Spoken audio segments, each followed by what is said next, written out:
noticias en la FM de RCN. Los secretos de Darcy Quinn en la FM de RCN. Darcy Quinn, por fin la Corte acusa a Armando Benedetti. Ese era un proceso que venía desde hace mucho tiempo. Cuando digo por fin, lo hago describiendo lo que había ocurrido durante mucho tiempo y sobre todo las acusaciones que había tratado de formular Cristina Lombana que no se habían podido concretar. Ahí hay un paso que se da que, nos decía Santiago, hace parte de un conjunto de procesos, muchos, que se siguen contra Armando Benedetti y en ninguno se profería ninguna decisión. Aquí se profirió una decisión. Sí, pero también hay una pregunta. ¿Cómo así? ¿Ahora sí? ¿Por qué ahora sí deciden acusar en medio además de esta coyuntura y por qué durante tantos años no le permitieron hacerlo a la magistrada Lombana? A ella la bloquean y la siguen bloqueando. Es una sala donde ella es la única mujer, doctor Juan. Ella ha sido la única que no ha ejercido la presidencia de la sala, mientras que varios de sus compañeros incluso han repetido presidencia. Es más, el año pasado era su turno, no la dejaron, la pusieron de vicepresidenta y este año, como se usan las cortes, ella debería ser la presidenta, tampoco la dejaron. Vuelve a repetir otro hombre dentro de la sala y a ella la bloquean y la bloquean y la bloquean. Pero además le quitaron el proceso de Uribe, le quitaron el de Benedetti y quienes sostenían que no había nada en contra de Armando Benedetti como César Reyes, ahora sí les parece que hay que acusar.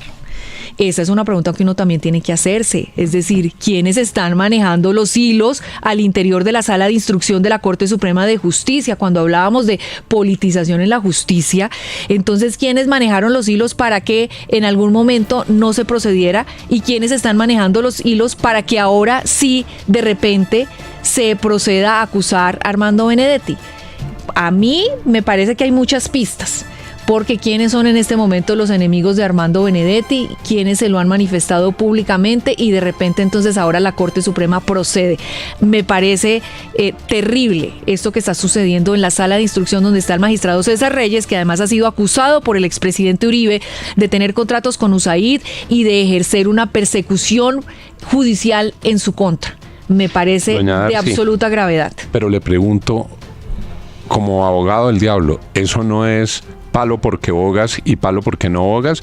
Si no acusan a Benedetti, muy mal que no acusan a Benedetti y lo dejan pasar a impune. Y si acusan a Benedetti, entonces mal porque acusan a Benedetti. Pero ¿por qué el magistrado Reyes, que tenía hasta el momento una posición en la sala diciendo que ahí no había nada, que era inocente, que ese proceso había que precluirlo, que no, y ahora sí le parece que sí? ¿No? Es decir, sí, yo sé que es bueno palo porque bogas y palo porque no bola. Pero a mí sí me parece que hay que hacer el cuestionamiento de lo que está pasando. Es decir, quiénes mantenían la cosa y ahora quiénes proceden. Es importante el punto de ver de qué manera actúa la justicia selectivamente en algunos casos. Pero termina el argumento defendiendo a Benedetti, que es uno de los impresentables de este gobierno. Realmente la demora es injustificada y todo ocurre por una coyuntura política sin ninguna duda, pero que debió haberlo hecho la Corte desde hace mucho tiempo. Lo que me parece es que hay unas cosas muy graves que están pasando desde todo lo que hacen en contra de la magistrada Cristina Lombana, que no la dejan ser presidenta de la Corte, que es la única mujer que hay de la sala de instrucción, no la dejan, una y otra vez no la dejan ser la presidenta. Se lo arrebatan y ellos repiten y repiten presidencia y es un tema de bloqueo y es un tema de que yo creo que alguien tiene que examinar eso, o sea, quién los ronda a ellos, quién vigila eso, quién está moviendo los hilos de esa sala de instrucción donde hay también acusaciones graves y hay magistrados que han tenido rollos, incluso que han tenido que salir a responder por filtraciones. Mejor dicho, a mí sí me parece pues que en la sala de instrucción hay que ponerle el ojo porque algo está pasando ahí. 8:36. la FM No, de RCN. siguen más secretos. ¿Tiene más secretos? Por Darcy. supuesto, sí. Qué bueno, usted siempre está cargada con más secretos. No me los corte. En el Centro Democrático, hablemos, están llegando, parece que a un acuerdo para elegir a su candidato. Todo parece indicar que el tema de las encuestas va a ser el mecanismo.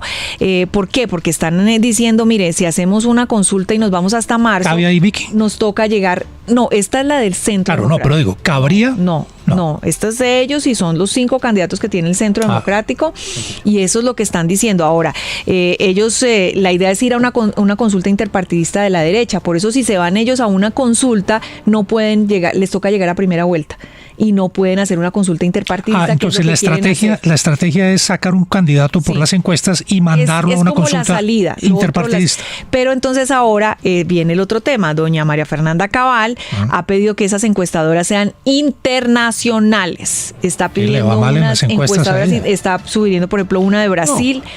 Contexto, es que en la oportunidad pasada hubo un cuestionamiento sobre la encuesta. Claro. Sectores del Centro Democrático dijeron que la encuesta era amañada y que eso no había sido transparente, empezando por la propia María Fernanda Cabal. Recuerden ustedes, cuando se conoció esa encuesta hubo en el Centro Democrático una tempestad y por eso creo yo, Darcy, es el origen de que pidan que no sea una de las encuestadoras de aquí, sino una encuestadora internacional. Ahora, la idea de que tiene que estar inscrita en el Consejo Nacional Electoral opera frente a las encuestas que se divulgan en los medios, pero si es un procedimiento interno del partido, ¿no tendrán potestad? Permiso del CNE, ¿no? Usted sabe que aquí nadie puede realizar encuestas si no tiene la autorización del Consejo Nacional Electoral, entonces son firmas encuestadoras que, que tendrían que entrar hacer una alianza con encuestadoras del país que ya tienen un permiso del CNE, ¿no? Es decir, pero bueno, están en esa discusión, pero ese parece ser el camino. Le tengo varias ñapas. Ayer publiqué un video que está generando mucha polémica en redes del gobernador de Antioquia, el doctor Andrés Julián Rendón, en Támesis. La encerrona que le hicieron en Támesis. La encerrona que le hicieron. Entonces, atrás de él aparece una persona que es un funcionario público, se llama Camilo Amaya y trabaja en el Ministerio de Agricultura. Ahí se ve él un poco como moviendo las manos de atrás del gobernador y incitando a la protesta. Da la impresión de que estaba arengando. Él me llamó y me dijo, no, Darcy, yo estaba haciendo le estaba diciendo a unas personas que estaban atrás que levantaran una pancarta que se iba a caer con el viento y entonces que la levantaran y yo le estaba diciendo así con las manos que le levantaran. Bueno, a la gente hay que creerle, eso es lo que él dice, porque había mucha indignación de ver cómo un funcionario público, un funcionario del Ministerio de Agricultura, estaba incitando a que se arengara en contra del gobernador de Antioquia. Eso pasó de todo, encerrona. Pero el doctor Rendón dijo claramente que eso lo controló el gobierno nacional, que el registro era del gobierno nacional, que trajeron a su gente y que le hicieron justamente la encerrona porque tenían a su gente allí. Sí, pero esto sí no se ha visto, ¿no? El gobierno nacional contra los gobernadores cuando todos deberían estar trabajando juntos y para el mismo lado. La discusión es muy fuerte. A mí me parece que el gobernador Andrés Julián Rendón, que es un gobernador muy serio, que está saliendo como el gobernador, uno de los 3 gobernadores con mejor registro, pues tiene un punto sobre las competencias del departamento. El gobernador Andrés Julián Rendón, que a mí me parece que está haciendo una muy buena gobernación, pues ha planteado con toda convicción en defensa de Antioquia y de los antioqueños las competencias que deben ser del gobernador. Y este es un tema súper complejo el que los había llevado a este enfrentamiento. Pero sería sumamente grave que se logre demostrar que un funcionario público estaba arengando a la gente o incitando a la gente a protestar en contra del gobernador. Sí, él dice que no. Y yo por eso pongo las 2 versiones, pero la versión que les parece, digamos, a muchas personas que estaban ahí era que él estaba promoviendo las arengas. Me tengo ñapa también sobre el caso de Sandra Ortiz. Aquí hemos dicho que a ella no le quedaba más camino que llegara a un preacuerdo con la Fiscalía. Lo comentamos varias veces, doctor Juan, pero lo que pasa es que ya la Fiscalía lo que le dice es, bueno, ¿contra quién va a hablar? Inmunidad total, eso está muy difícil. ¿Contra quién va a hablar? Contra el señor Name, ese caso del señor Name está muy avanzado. ¿Quién es el jefe, o era el jefe de Sandra Ortiz? Entonces, Carlos Ramón. Carlos Ramón. Ah, bueno. Entonces, ¿va a hablar del señor Carlos Ramón? Bueno, ¿qué pruebas tiene? ¿Qué es lo que va a decir? O que si va a decir a una mujer de Palacio, como nos dijo Santiago, entonces también qué pruebas tiene al respecto, pero no la tiene tan fácil la doctora Sandra Ortiz. Hasta ahora no ha dicho nada, ¿no? Le dijo a unos muy queridos compañeros nuestros que ella iba a hablar, que les iba a dar una entrevista, y en la entrevista no les dijo en su momento mayor cosa.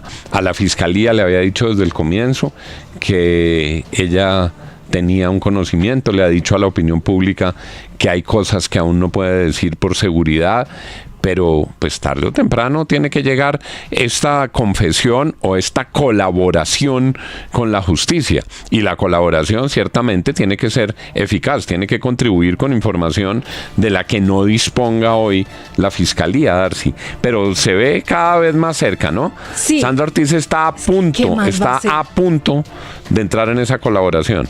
Es que ¿qué otra salida tiene realmente irse a un juicio? La Fiscalía tiene muchas pruebas, está muy avanzada, y como les dice, ¿nos va a decir algo el señor Name? Pues ya tenemos muchas pruebas al respecto. ¿De qué nos va a decir y qué pruebas tiene? Porque en eso sí están muy rigurosos. Y ¿sabe qué le quiero decir otra cosa a propósito de que a Dios lo que es de Dios y al César lo que es del César? En la acusación de ayer de Olmedo López, que leyó la Fiscalía, pues mire que no mencionan a Luis Fernando Velasco, el exministro, como determinadores de todo lo que estaba pasando. Vuelve a jugar el doctor Bonilla un papel ahí. Exministro de Hacienda. Exactamente, pero Luis Fernando Velasco, exministro del Interior, pues nuevamente no es mencionado en ninguna parte de esa acusación como un determinador de todo el tema de los sobornos. Antes de irse, Velasco sugirió que precisamente quien tenía esa potestad era únicamente el doctor Bonilla, el ministro de Hacienda. Sí, señor. 8:43, el exministro Ricardo Bonilla ciertamente queda ayer otra vez en el centro de la discusión y con los reflectores puestos en su nombre. 8:43. Los secretos de Darcy Quinn en la FM de RCN. Lo que tanto esperaste llega cuando menos lo esperabas.